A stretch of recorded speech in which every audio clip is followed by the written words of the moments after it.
কি sir sir কি হয়েছে এত অস্থিরতা কিসের ম্যাডাম কি হয়েছে? এই শোন, আজকে থেকে গাড়ি তোর, আমরা যতদিন না আসতেছি এই গাড়ি মালিক তুই, ঠিক আছে? আর কি কোন আমি গাড়ির মালিক হইতাম কোন দুঃখে? এত কথা বলিস কেন? তোরে বলছি আমি এই গাড়ির মালিক, তুই মানে তুই। তোর এত কথা জিজ্ঞেস করার কোনো দরকার আছে?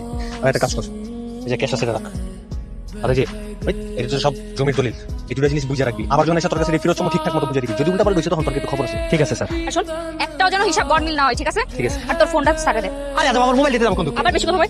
দে। আমাদের যখন প্রয়োজন হবে আমরা তোর সাথে কন্টাক্ট করবো, ঠিক আছে? এখন যা, গাড়ি নিয়ে তাড়াতাড়ি চলে যা, পালা এখান থেকে। তাড়াতাড়ি যা। যা যা তাড়াতাড়ি যা। যা। তুমি দাঁড়াস, তোকে চলো।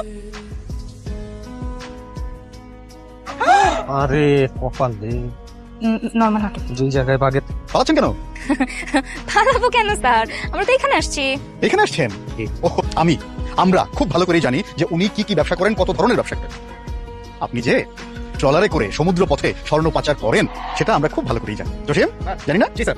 নাউজুবিল্লাহ, আস্তাগফিরুল্লাহ। আমার স্বামীর মতো সৎ স্বামী আর একটা ওরে আপনি কি করেন? এই কথা শোনার আগে আমার মরণ হলো না কেন?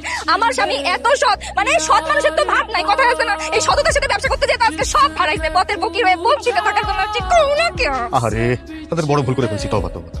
জসিম অনেক বড় ভুল হয়ে গেল তো। হয় তাহলে সৎ মানুষ থাকেন, হ্যাঁ আপনার সঙ্গে ঘন ঘন দেখা হবে, আবার আসবো, ঠিক আছে?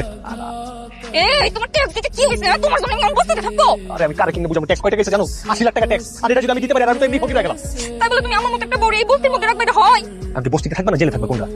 না বস্তি ঠিক আছে, কিন্তু আমি থাকতে পারবো না বেশিক্ষণ। কথা কম কই, জায়গা থাকবো।